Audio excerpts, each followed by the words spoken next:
მშობელი, ზოგს გასული, ზოგს. Բոլորს დავაყენეს საშუალებით სამთავრობო საზოგადოების ჩამოყალიბების ჩანაწერებში გადაგდო ნახე აი წვიმალი აცია. აი ამ გაამართლა საზოგადოების ასე ვთქვათ დაგაცენა.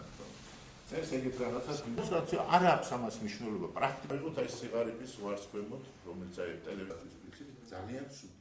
უახლოეს ხანში ამ დღეებში მოხდება მისი რეგისტრაცია შესაბამის ორგანოებში და სათაურიდანაც ჩანს მისი მიზნები ეს იქნება კანონიერების სამართლიანობის დაცვა ძალიან ხშირად ბევრი რამ თითქოს კანონიერია მაგრამ არასამართლიანია ამ საკითხების შესწავლა ანალიზი და პრევენციის მიზნით შეთავაზება ხელისუფლებისადმი რომ სამომავლოდ იგივე შეცდომები არ იქნას დაშვებული რაც სამწუხაროდ საბჭოთა პერიოდიდან მოყოლებული დღემდე ძალიან ხშირად ხდება 1500-მდე